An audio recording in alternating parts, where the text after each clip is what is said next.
Good afternoon, everyone. I am so thrilled to be able to welcome each of you to today's Facts and Faith Friday conversation. Say that 10 times fast. We're absolutely thrilled to have with us Dr. Francis Collins. He is returning to us. He was with us, early on during the Facts and Faith sort of journey, and we're looking forward to engaging him in a fireside chat today. Dr. Collins, as many of you know, is a man of science and faith who has made his life's work and ministry about improving the human condition. We're also delighted to have Cheryl Roberts, who's the director of the Virginia Department of Medical Assistance Services, and the Outreach and Community Engagement Manager, Natalie Penwell, who's no stranger to us either. Cheryl and Natalie will be talking to us about major changes in Medicaid in Virginia that could impact millions of individuals across the Commonwealth. But before we get started with today's chat, we will start our session, as is our custom, with a prayer. Reverend Tyrone Nelson has so graciously agreed to lead us in prayer. Reverend Nelson? Yes, thank you. Join me for a word of prayer. Dear God, we thank you for these moments that we have to talk about such important things, not just to our own individual lives, but to the communal spaces that we are part of. We ask, God, that you bless those who will present to us today. And God, I pray that the conversations, that this space will help to make us better people. Thank you again for allowing us to be connected in this way. Bless the leadership, bless the speakers. This is our prayer in your name. Amen. Amen. Thank you so much for that blessing. Dr. Nguyen, I know you have a few details to share with us about what's going on with COVID and flu and all these other crazy respiratory illnesses that are causing such a ruckus in the Commonwealth. So please take the floor. I'm going to make this real quick, and at the risk of sounding like a broken record, even though you may be done with RSV, you may be done with flu, and you may be done with COVID, those three are not done with you. So listen, as we are thinking about congregating and all the rest of stuff, let's continue to actually do the right things in a context of making sure that at a minimum that everyone is vaccinated and boosted. And by the way, we now know that people who are boosted, they may get COVID, but what we're knowing from our data is that those people who are boosted, who have vaccines, who get COVID, do far much better than those without. If there's anything I can ask, is that as we're moving past January into February, please, let's continue to make good efforts and good decisions about congregating. But more importantly, let's continue to work as much as we have throughout the Facts Faith since 2020 and making sure that people get the right thing and get access to their care by getting the boosters, getting the vaccines, et cetera, et cetera. It's been an interesting year. We just had a 95-year-old with RSV. That doesn't usually happen every day. I mean, that's usually, we were thinking about kids.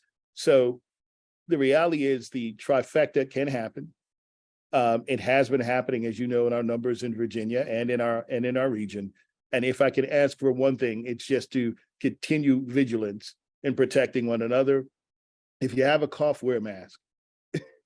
Do those things that make sense that I know your grandmother would tell you, washing your hands, social distancing, and all the rest of these other things. So that's my pitch for today. And surprisingly, when we get back and reassemble together for Facts, Faith, and Friday, you might hear the same thing, but those are the words for the day.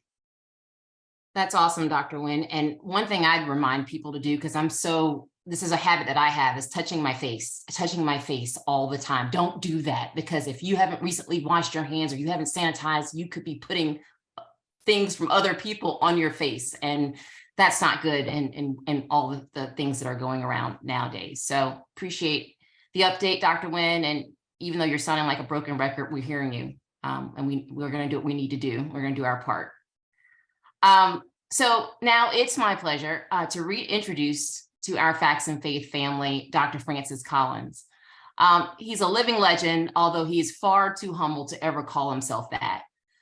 He's currently a senior investigator in the National Human Genome Research Institute, and he's a special advisor to the president for special projects at the White House. He's a physician and geneticist known for his landmark discoveries of disease genes, for spearheading the Human Genome Project, for championing the harmony of science and faith, and for his 12 long years of leadership of the National Institutes of Health under 3 presidents, Obama, Trump, and Biden. Collins stepped down in December of 2021 after guiding the nation's biomedical research in everything from basic science to clinical trials, including a dramatically successful series of research partnerships addressing the COVID-19 pandemic. Formerly, Dr. Collins was an atheist, and he became a Christian in his 20s after realizing his perspective didn't provide all the answers to profound questions about the meaning of life, and it just seemed inconsistent with the observations he had about the nature and the universe and humankind. He wrote about finding harmony between sort of the scientific and spiritual worldviews in the language of God. A scientist presents evidence for belief.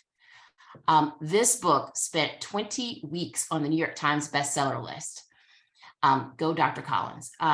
Dr. Collins is a prolific writer, and he's received numerous accolades over his career, but I would be remiss if I didn't just highlight a few of the more notable and jaw-dropping awards.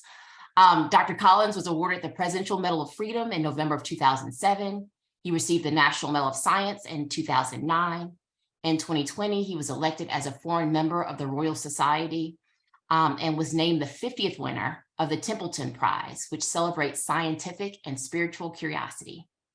Dr. Collins is currently in the process of writing a new book on a topic that should not be at all surprising given his life's work and his Christian journey.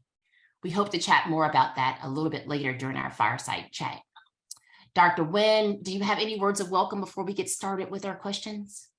I think that Dr. Collins actually is a prime example for many of us and an inspiration for many of us who understand that our facts are not at war with our faith, and that ultimately it inspires us to do even more.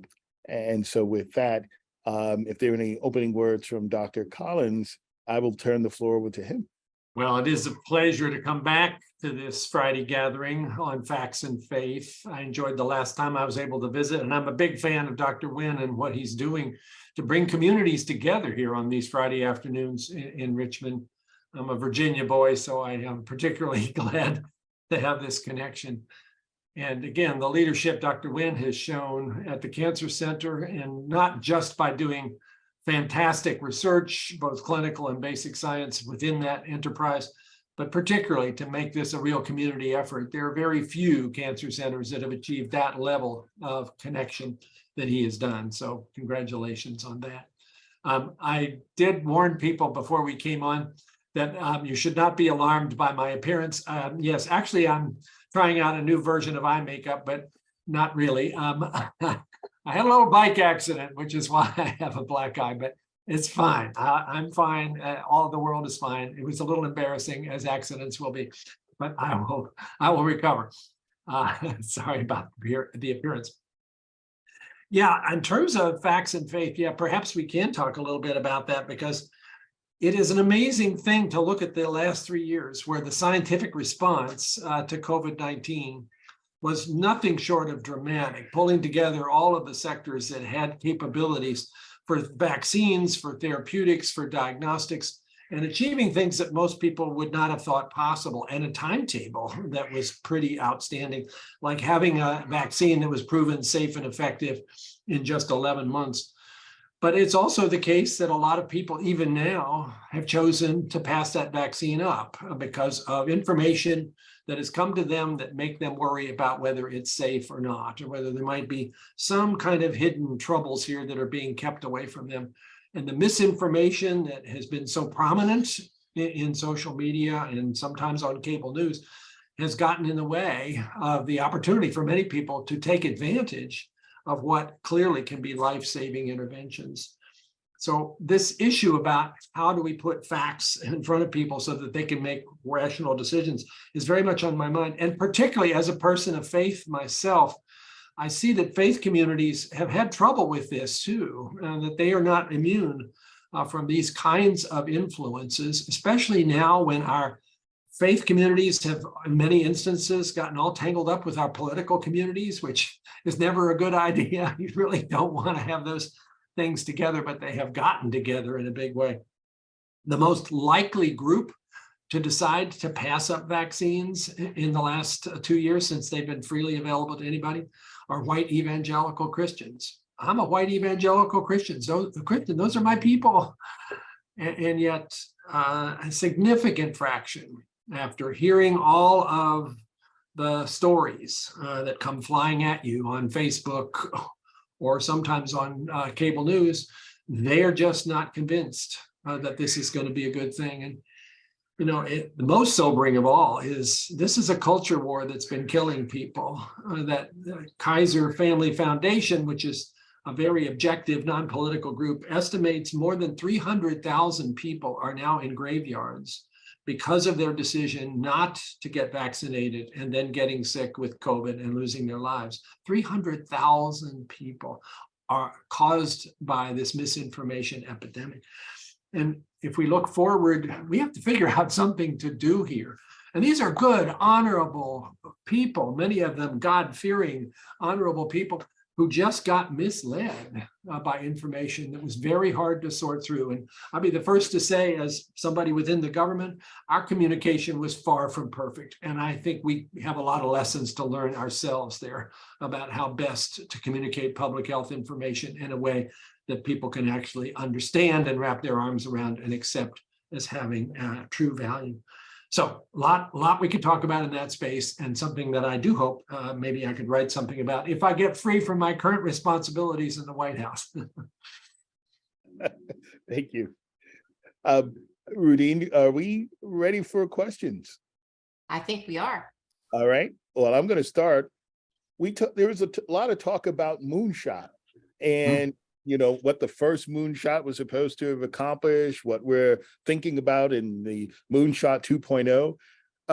I was wondering if you can talk a little bit about your role in that, and why should we even care in the general public, whether we're talking in Petersburg or in Danville, about what is the hubbub about the moonshot and now the moonshot 2.0? Yeah. Well, I think, as many of you know, President Biden, who I have the privilege to serve right now, is completely devoted to the idea of preventing cancer or better treating it if it occurs, and has put his heart and soul into this, both as vice president when he was the lead of Moonshot 1.0, and now as president, where he is nurturing a next iteration of this to try to be as bold as possible in the kinds of things that would speed up the process of saving lives. The good news is that deaths from cancer are falling. It's been pretty interesting to see bit by bit over the course of the last 25 years, deaths from cancer are down by almost 30%, but that's not good enough. So the Moonshot 2.0 has this goal of reducing cancer deaths another 50% in the next 30 years, and that is by 2050. That is a bold effort, but it's achievable. When I was asked to come and serve as the president's acting science advisor just about a year ago, rather surprisingly, I wasn't expecting that phone call. One of the things he asked me to focus on was the cancer moonshot and how to help shape it, along with my colleague, Dr. Danielle Carnival, who is the lead person in the White House for this. So I got very engaged in that, trying to identify what are the sort of big moonshot kind of items that could be pushed forward even faster with a presidential initiative.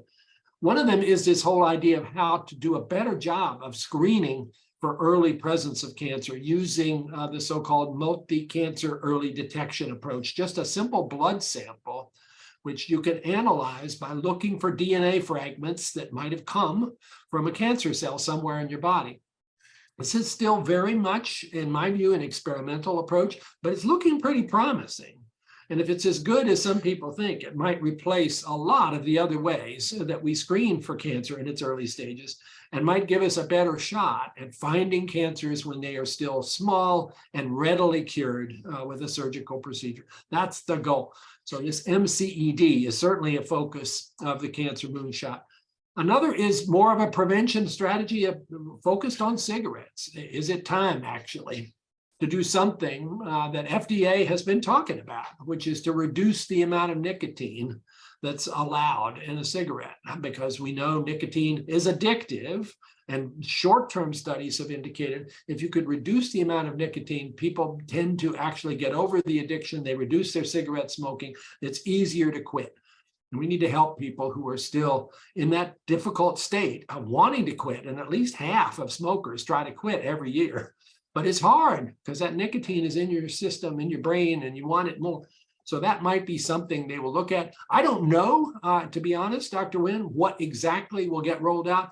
I'd be really surprised if the president in the State of the Union address coming up on February 7th doesn't say the words cancer moonshot. So listen for that. Because whenever I meet with the president, and I think we're talking about something else, we end up talking about cancer. And the staff goes, oh my God, here he goes again. Because they've got a big, busy agenda, and they know, hey, well, we're going to have a conversation right now, and it's going to be about cancer because that's what the president cares about. And it's a very personal connection for him, right? With his son and his wife recently, and family friends. Absolutely. So again, Cancer Moonshot sounds really exciting. MCED sounds amazing. And we know that a lot of communities are coming together thinking about Cancer Moonshot. But I guess what we'd like to understand is what could the faith community do in engaging and in advancing the efforts of Moonshot? And to the extent that you're considering, or the public voice is being considered with respect to certain recommendations by Cancer Moonshot, how will their voice actually be heard, I guess? Well, I think the way the moonshot has been constructed, and again, Dr. Carnival, as the lead of this, has done a lot in terms of having convenings in the White House, heavily focused on communities, listening to the voices of the people out there. One of the things that people are looking for is guidance, for instance, about navigating through the system. When you get a cancer diagnosis, it's often really hard to figure out who should you see and how do you get that appointment in a timely fashion. People who are lucky enough to have a family member or a friend who kind of knows how it works benefit, but you shouldn't have to have that in order to be able to figure out your pathway through. That's something that I think communities are interested in and should continue to share their thoughts about, because I think it's a possibility there of doing something in that regard. Certainly getting all of the cancer screening back that we lost during COVID, because people weren't able safely to go and have mammograms and have colonoscopies. We've got to catch up on that. And I don't know where you are, Dr. Wynn, in terms of your facility and getting people back into the system. That's going to be highly promoted by the moonshot. Certainly the First Lady, every time she has a chance to go anywhere, she's talking about that, because we know these things work, and yet they got knocked for a loop, as everything else did too, by COVID. So let's get those back together. And that's a place where communities can really help by getting the word out, making it easy to schedule those screens and easy to have them carried out. And I know that's something you all must be working on. Absolutely. You know, Dr. Collins, in your role as the acting science advisor to the president, you know, here at Massey, we clearly understand that cancer is just one part of science. As we think about the other things in your role, are there any exciting things or things that we should know about in the context of the environment, for example, or obesity and diabetes, or in communication and telecommunication? Are there exciting things that, again, this group, which I really love, I always call these not only my faith warriors, but now my fact warriors and science warriors as well. You know, in the context of understanding how we can also help, or things to be aware of, or at least be on the market, this group has been able to take to their congregations early. In fact, I've told them that sometimes when folks get cancer, they don't come to me first, they come to them. And what I really love about the Facts Faith group has been that we've also grown in the context of bringing science closer to our community. So is there anything from your scientific advisor to the presidency that you can tell us about from a technological sort of standpoint, environmental, other things that you find may be exciting? Yeah, well, let me advocate for one that everybody can take part on right now if you haven't already done so. We really need to understand how it is that our inherited DNA, our genetics, and the environment exposures that we have, and our health behaviors, and our social determinants, and all those things fit together in terms of whether people stay healthy or whether they get a chronic illness of some sort. The best way to know that is to study a very large number of highly diverse individuals across this big, sprawling country and figure out, as our partners, can they help us figure out what are the factors that seem to play out to preserve health or to cause somebody to trip into a disease? And if so, how do you best manage it? That program is underway, and you all can join it today. It's called All of Us. It aims to enroll 1 million Americans and follow them over a long period of time. You get your complete genome sequenced, and you get all that information fed back to you. You're involved in this in a way that your identity is anonymized and obscured, so the researchers who are working don't know who you are, but they have access to lots of information about your environmental exposure, about your electronic health records, about your Fitbit, if you happen to have one. You can contribute that data as well. I am one of the, so far, 575,000 participants, but there's still time to join because we're going for 1 million. Right now, 51% of the participants are racial and ethnic minorities. And there's a specific effort also to reach out to people in rural communities, people in lower socioeconomic status situations, people who don't have insurance, who get their health care through community health centers. This is supposed to be about all of us, as the name says. So if you want to be part of that, this is how we're going to figure this out, how to individualize or make more precise our medical approaches, not just for treating terrible disease, but preventing it, which is something we haven't done enough of. So joinallofus.org is where you could go if you're interested in this. Joinallofus, one word, .org. That was my little advertisement, but run by NIH and done very carefully with a community advisory group to make sure we are listening to everybody's concerns about this, because of course this is a research study. People want to be reassured that their information is not going to be misused, and every kind of protection and security is in there to try to make that happen. Oh, good. I see somebody put it in the chat box. So that was one thing. But Dr. Wynn, I want to tell you about another thing that I'm totally obsessed about right now, that I think your community and all communities would get behind if they knew it was possible. Because we have a once-in-a-generation opportunity to eliminate a disease that currently is killing 15,000 people in America every year, for which we now have a cure. And yet the cure is not getting to the people who need it. The disease is hepatitis C. It is almost the most common cause of liver cancer. So it fits with a moonshot. And 7 or 8 years ago, really wonderful science developed initially at NIH and then by companies like Gilead and AbbVie led to the development of an oral cure. It's 1 pill a day for 12 weeks. The side effects are minimal, and the cure rate is 97%. Now, hepatitis C, if you've got it, as 3 million Americans currently do, you may not have any symptoms for a while.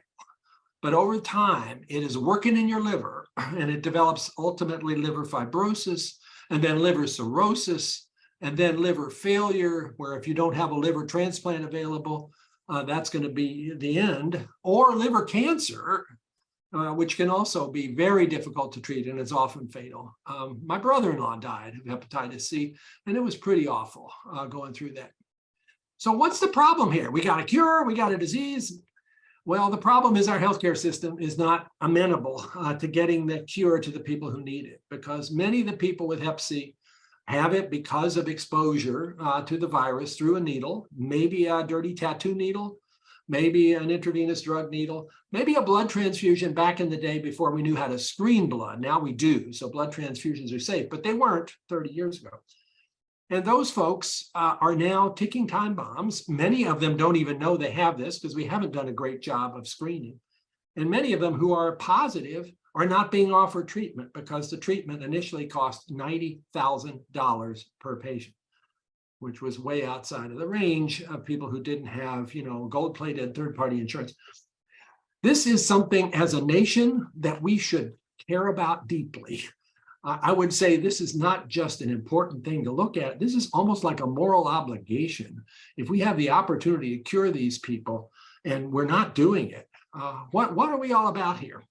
But that's going to mean setting up a bold national program that will reach out to people on Medicaid, which is where many of these folks are, or who have no insurance, maybe getting their health care at community health centers, or they may be in prison because the incidence of hepatitis C in state and federal prisons is as high as 30%, again, because of the interaction with the terrible drug crisis.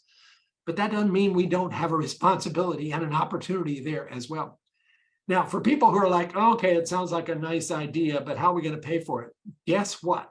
It will pay for itself many times over by the healthcare costs that you won't have to pay downstream.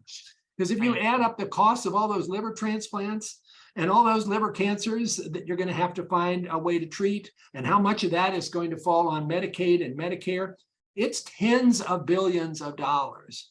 And we could avoid that if we spend a few $billion now over 5 years to find the 3 million people, test them and treat them and cure them. We can do this. I have spent the last 9 months obsessed about this.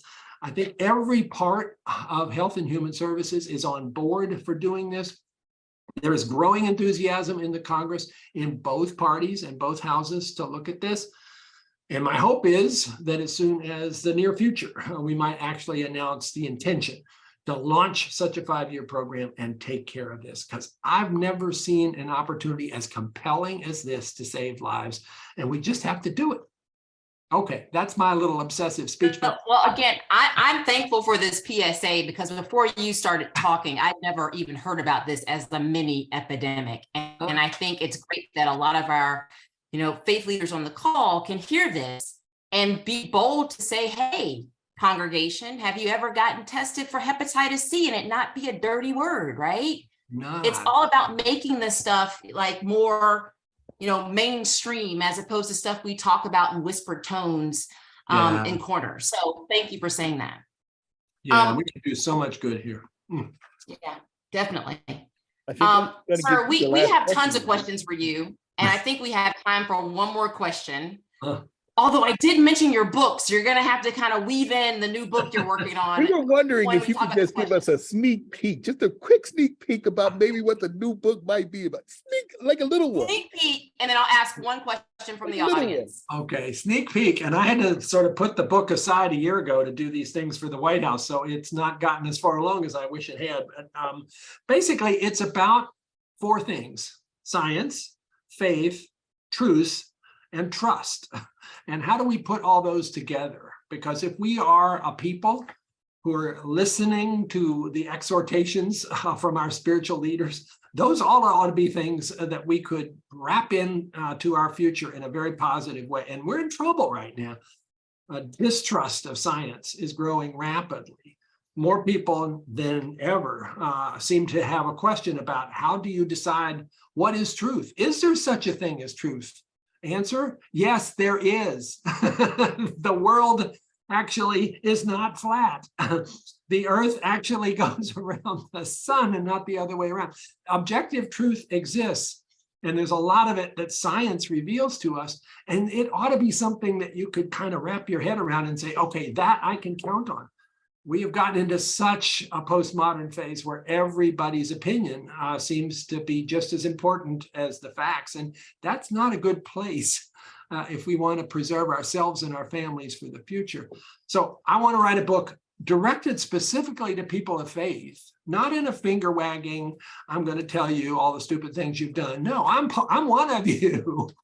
In a way that is empathetic, that understands the difficulties we're all struggling with right now, trying to sort through a terribly divisive time in our country that has spilled over into everything, including our churches, including certainly our discussions about public health, which never should have become a divisive topic and certainly has been.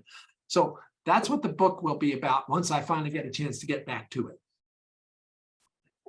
Well, since you put it to the side, I can't ask for a publication date yet, but you have to let us know once it's ready, and we will advertise on your behalf. I will take you up on that. All right. Well, like you said, the Moonshot program is on everybody's mind. It's on our audience members' mind too. And one question that was asked is, what is this initiative going to do to help refine implementation scientists, to help to help shorten the adoption of cutting edge interventions?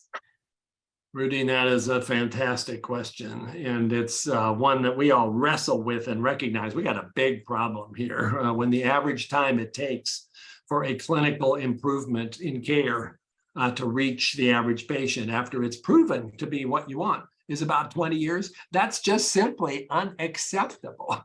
And there should be, after all, with the way in which we are so rapidly now connected, this ought to be a place where the internet helps us a lot. But it's going to take a culture change for the healthcare providers. I'm one of them. I'm a physician, so I can say this. Physicians oftentimes kind of feel like they've got the knowledge they need and are a little less likely to wrap their arms around something new that seems a little unfamiliar. And we have to figure out a way to inspire more of that flexibility. And some of that may mean perhaps being a little more intrusive in terms of observing physician behavior and making sure if they're being compensated for giving care, that it's actually the best care and not the care from 20 years ago. That won't be easy, but you are so right. This has got to be a place where we pay a lot of attention, because here I am. I care a lot about medical research, but I don't care about it just because it's interesting or just because I like to publish papers. I want to see it implemented in the clinic and save people's lives. And if that takes 20 years for no reason, we got to do something about that. Understood.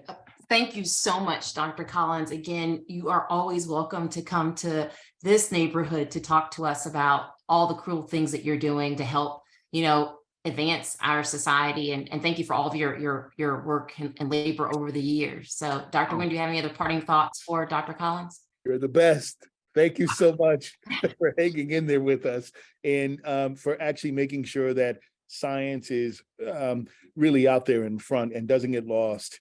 It's important. We believe it. And as a person that believes in both facts and faith, I just have to say again, Dr. Collins, it means a lot that you took time out of your day just to be with us. And that's not lost on us. So thank you so much. Oh, it's been a privilege. Blessings on everything you all are doing to make the world a better place. Thank you, sir. Science, faith, truth, trust. There you go. Good seeing you, sir. Thank you. All right. Bye now. Bye-bye. Bye-bye. All right, friends. Now we're going to pivot. I'm sure you're tired of hearing that word during COVID, but whatever, we're going to say it anyway. We're going to talk about the major changes afoot with Medicaid in Virginia. We are really, really excited to have with us the director of Virginia Department of Medical Assistance Services, Cheryl Roberts. This department serves 2.1 million of Virginia's citizens. It has a $20 billion annual budget. She leads and supports the department's executive leadership team, the staff, the programs, contracts, operations, and finance in their mission to provide access to health care coverage and high quality health care. She's extensive experience in population health, and she's managed care delivery systems and operations. Previously, she was the deputy for programs and operations at DMAS, as well as health plan executives in both the Medicaid and commercial sectors. We are also thrilled to have with us, again, a familiar face, Natalie Pennywell. You might remember her as being the inaugural director for the VCU Health Hub at 25th and the East End of Richmond, Virginia. But now she is the Outreach and Community Engagement Manager in the Policy, Regulation, and Member Engagement Division under DMAS. She leads a number of initiatives focusing specifically on strategic community engagement with respect to Medicaid, and hopefully I'm saying this acronym right, FAMIS, or FAMIS program, working across multiple sectors to include other state agencies, community organizations, and advocacy groups. I'm sure you're tired of me with these introductions, so I am quickly going to turn this over to Cheryl and Natalie to let you know what changes you should be really concerned about in this new year. Hi, I'm Cheryl Roberts, and I'm the director for Medicaid. Grace and peace to you, and I hope that all of you are having a healthy weekend, especially after hearing the statistics. So I'm lucky and blessed to be taking care of 2.1 million Virginians right now.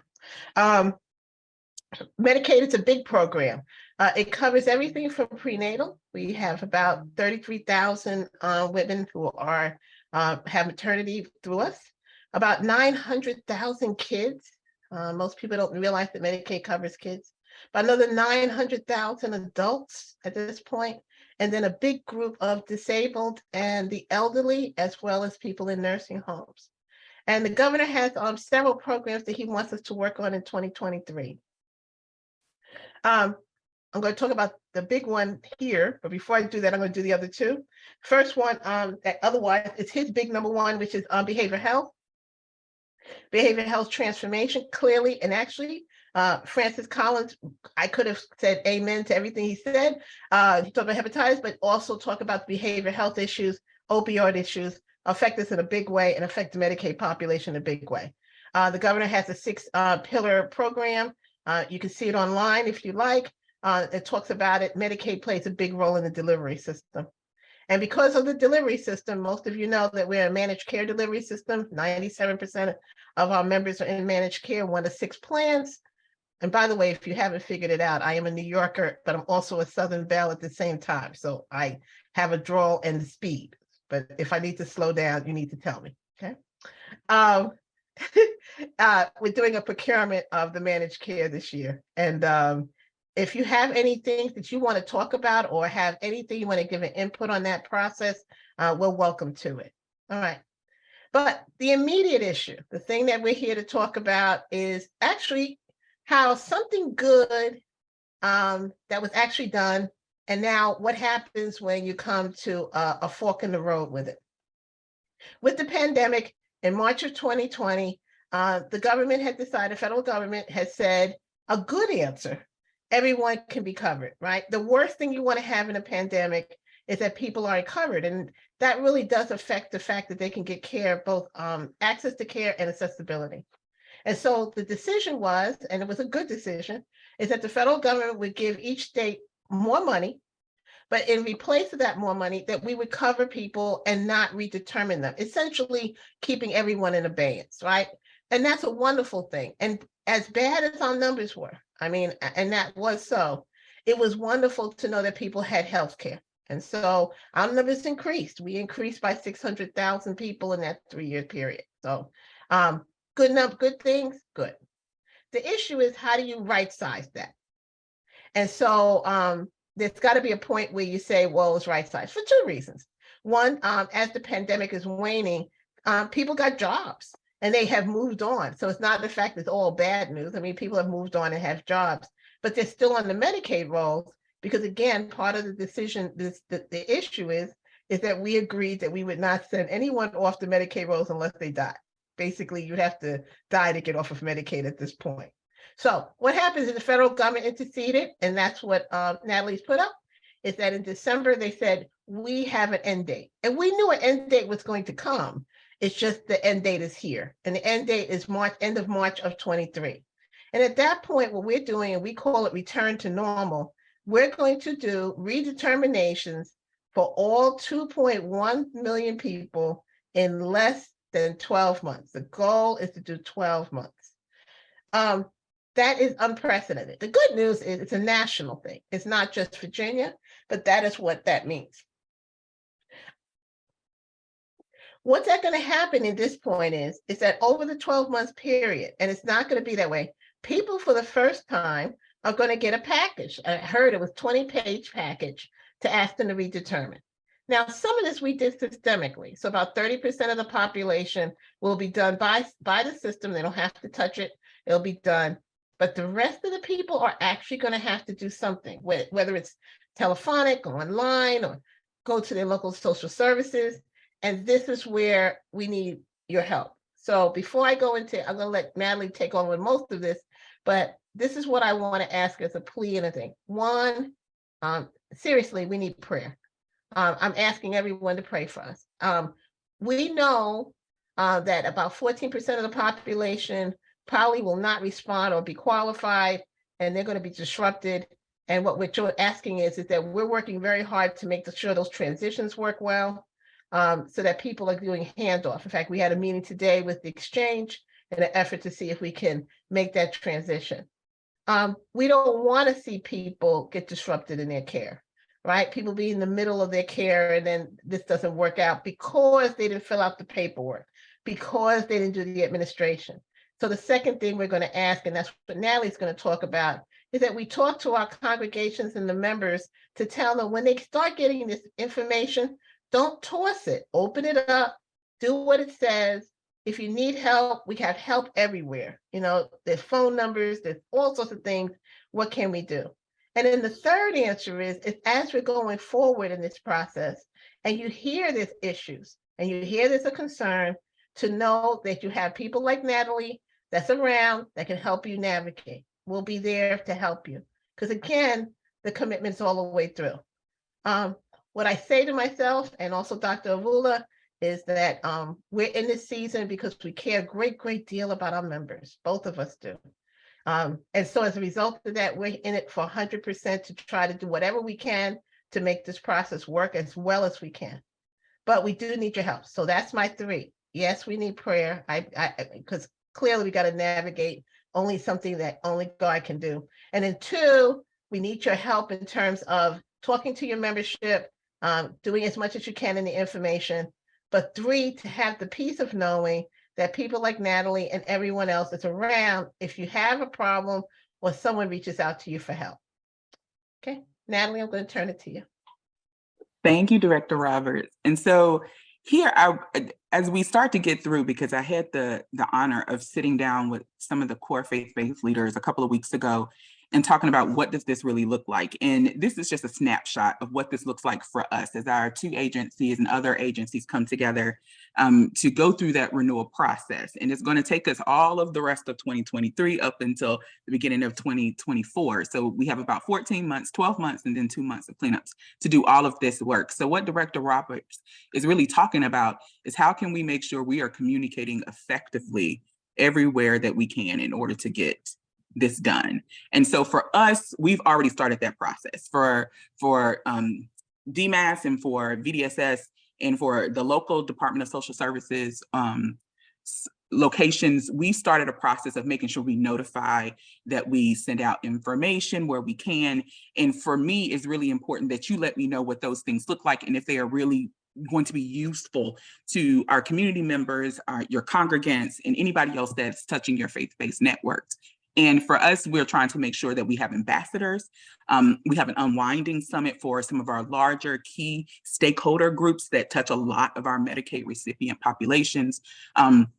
We're having conversations with VDSS and LDSS, with local departments, as well as our state agency about how we can be more synergistic in the work that we're doing so that you have the materials and resources that you need in accessible ways, and providing toolkits and things like that, and so that our members know what will be coming their way and our stakeholders have the tools that they need in order to be effective at communicating what's happening. You're going to see all of these things rolling out over the next 60-30 in like couple of weeks out and then beyond, what this looks like for us.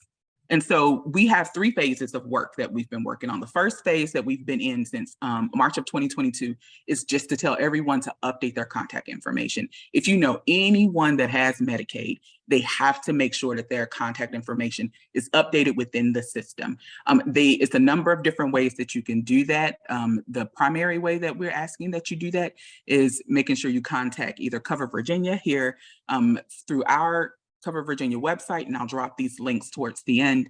Also, in going into Common Help, which is the platform that manages the application system in the case system for those who are on Medicaid, to make sure that the information that are in those systems are current, so that everyone who needs to receive any packets for any reason or any additional information can do so in a timely manner. We're in phase 2 now. We're already starting, we have a jump start on it, and we're encouraging people as they start to receive this paperwork, right? As they start to receive this information, to respond in a timely manner. Now, we have resources and tools that thankfully went up on our website last night, and so they're public to you. I'm going to drop that in the chat as well, so that you can pull some of this information down. let us know if we need to change it, adjust it, do something to it to make it a lot more palatable to anyone in your congregation, any sector of the population. And we'll take that information and we'll do the best that we can to make sure that you have what you need in order to get this message out. The next thing that we want to make sure that we do is share not only where our toolkits are, what's in our toolkits. Our toolkits have a lot of different components to it, but it's very plug and play. You have, if you're saying I need a blurb to go into the leaflet that goes out to all our congregates, that's in there. If I need some social media copy and graphics, that's in there. If I need a flyer or a poster, that's in there. We're trying to make sure that you don't have to do any extra work, but all you have to do is pull it down, print it out, or and hopefully in the future order some of these things, so it's really easy for you to disseminate the information, and it's really easy for our community members to understand what's happening. We've also included some things about what happens during this process, right? So it's not easy to navigate Medicaid all the time, especially if you haven't done so over the course of 3 years. So we've created some things to help our members understand, what is the flow? What is this process going to look like? What is Virginia Medicaid responsible for doing? What are they responsible for doing? When they responsible for doing it? And what can they expect during this process? So we've included that information as well. We've also made sure that in all of our digital assets and all of the ways in which we communicate with our stakeholders and our partners and really important audiences like you, that we include the plug and play components of that so that people will know the different ways in which to return this information, because it's really important. Like our tagline says for this space, you need to review, respond, and renew, because we want you to maintain your healthcare coverage. We also making sure that there's different pathways for information going to different segmented audience, because everybody connects to Medicaid the same way. So we've made sure that we've diversified those messages and that information in that way. And we want to make sure that you're getting the type of tool that's going to be really useful for you connecting with your congregants or any other community member. We've included flyers and posters in order to do that as well. And we've also made sure that those things are available in 7 different languages to make sure that everybody that is on Medicaid and needs to understand and digest this information can easily do so. So all of these things, all these components are included in our toolkits. We're included in a lot of different places on our website. At this point, we're going to start pushing it out during social media, but we want to know from you, what questions do you have about this process? I'm like, at this point, we've made some system updates that Director Roberts talked about. We've talked about our collaboration efforts with our MCOs and making sure that we're not doing it alone as state agencies, but we're working with our managed care organizations. We've sent out mailers already. We have a communications plan. We've done all of these different things, but what can we do to make sure that this is a reality? It is not a painful one for anyone, and that everyone who has coverage and needs to maintain their coverage will do so. And for those who've had those enjoyable, wonderful moments in life and they've grown, they got new jobs, they've done all these other things, that they get an opportunity to make some different choices, and we direct them in those paths as well. So I'll pause here, see if Director Roberts has anything else she wants to share, and then also ask from you if there's something that we haven't thought of, if there's something else that we need to do, that you let us know what that is. So I'll pause here and I'll turn it back over to Director Roberts. One of the questions in the chat, and I just answered it. Yes, we recognize we have special populations that are going to need special handholding. Foster care is one of them. I think that's one of the questions. The behavioral health group, that's why we're talking to the CSBs, the nursing home group. We have about 5 of them that we know that we have to work and do some extra work on. People with IDDD, another group. And because we want to make sure that they're not, that in the middle of it, they do not have any gaps. However, the best thing anybody could do is making sure their contact information is correct. Because if there's no way we can find you if we don't know, we don't have the information. So that's where we are. Dr. Roberts and Natalie, thank you so much for this information. I think you've saved a lot of lives during the course of this conversation. There is one question I think you alluded to, Director Roberts, but I want to make sure that we have it covered. Will patients with Medicaid that will lose it and are eligible for the exchange be allowed to have continuity of coverage until the exchange enrollment period begins? I don't have that answer. We're talking now. Okay. What we decided and we are trying to do is that the good news is that 5 of the 6 plans have an exchange component attached to it. In other words, they have a commercial sister plan, okay, which will help us in terms of trying to do that. Like we heard that today in one plan in particular, they did say that they were going to have their case managers do a continuity and do that. but we're working through that now. And that's one of the things we're talking about. We agree with you. We're concerned about the continuity. Understood. And I mean, I heard you loud and clear. Prayers are coming your way without a doubt. But I also am very appreciative of the fact that you all have took a lot of time in thinking about the messaging templates and how our congregations, our faith leaders can just plug and play with the information that you have in your toolkit. But the one thing I'm hearing very loud and clear from this conversation is that we should instruct anybody who's on Medicaid to update their contact information, period, the end, full stop.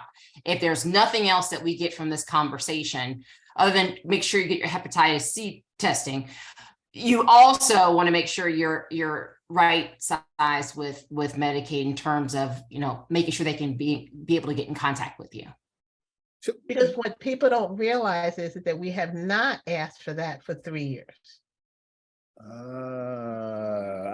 Okay. There was a question that came up about, is this a recurring, do you answer this information on an annual basis? You just answered one of the questions that we have not gotten it on 3 years. But in the future, as we move forward, will this be an annual? Yes, it'll go back to annual where it was. But for 3 years, people had cards and the cards worked.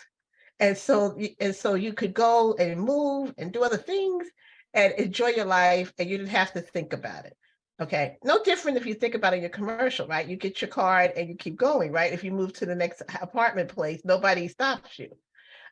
Here, the question is that in this case, your eligibility is going to be asked, and we need to have a current address is to find out. So if you move to the next county, if your mail is no longer being forwarded because it's been 3 years, we can't find you. See, we need to find you. All good, all good. Quick question. And I don't know, Sister Radine, if you looked at, there's a question from the question and answer about this information going through the school systems. So how are you disseminating this information? All right, so we have all kinds of ways we're disseminating it, Dr. Wynn. So we have partnerships with the Department of Education right now where we are working with their Medicaid coordinators. They already send out information. We've already sent out information through superintendents and all of the school principals. We did that in about March and April. We're looking to send out some more information now that we're in the second phase of things. They are responsible for disseminating. The principals have been responsible for making sure everyone within their staff are disseminating the information as necessary. We've had some school districts actually order directly from us phase 1 flyers and materials that they disseminate to their families and children and things like that.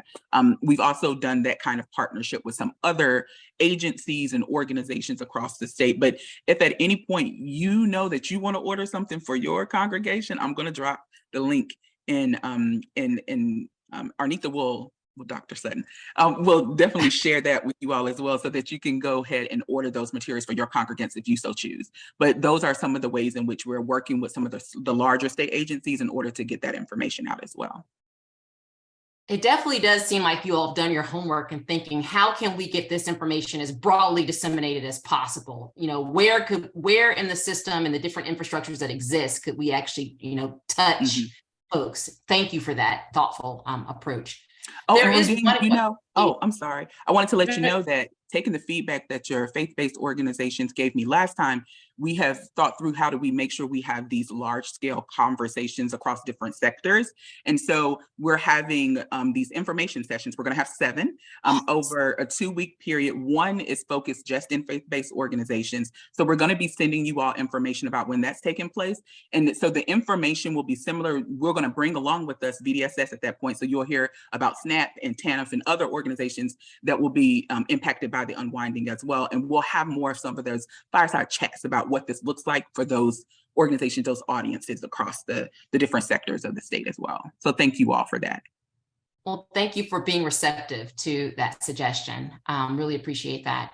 There is one question, and we don't want to think about, folks' coverage terminating, but if someone currently has Medicaid, but they may not be eligible for renewal and they don't complete the paperwork in time, when will their coverage terminate? It all won't happen on one day. I mean, that was what, if you look at the slide, in other words, we're dividing up the whole population in 1/12. So it's not like a day, that's the one thing. It's not like your taxes. If your taxes are not done by April, it's happening to you. Okay? April 15th. Right, if you're not done, that bad things will happen to you. Right, you could be the people in December. You could be the people next March. Okay, so it doesn't. But what will happen is it'll be more than one reach out to the person. Okay, so in other words, Okay. you'll get the letter, assuming you have your contact information. I mean, that goes back to having that. But we're not going to give up on people. I mean, so the goal is to try to do that. The plans will reach out. So even when we get to the point where it's time to say, well, that person didn't send the information, and the plants will make an attempt. They'll look for medical records. They'll try to find the person in an attempt. So we have different layers of groups of people. In terms of the special needs people, then that's what I talked about, the foster care. That's a different group. They know how to find the person. They're actually seeing them. We're expecting them to do more. I talked to the nursing home group yesterday and said the same thing. You have to be engaged here, right? You're going to have to do that. So we are trying to look at, like you said, disseminate the information and make it a partnership.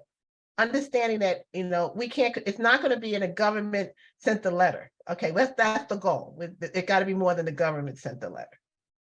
Understood. And it's very clear just talking to you all how much you prioritize care and caring for these 2.1 million individuals in the Commonwealth. So again, thank you for all that you've done. This is not going to be your last time here, because we're going to have questions and concerns that we would like to raise with you and talk with you, more openly. But again, really appreciate everything. And I hope that the folks who are on our Zoom are paying attention to the chat, which has all the links that we've talked about. And another thing I learned today, it's not DMAS, it's DMAS. So thank you for educating me about how to say things, right? I appreciate that. I'm not too old to learn. All right. One of my favorite, not pastors, favorite reverends, favorite chaplains, Reverend Leo Whitaker is going to close us out in prayer. And thank you for all of our guests today. Really, really appreciate the conversation. Amen. Let us pray. Eternal God, how grateful we are for this privileged joy to do the work that you have assigned each of us. We recognize that we are the people we have been waiting for to answer and to address the issues of humanity.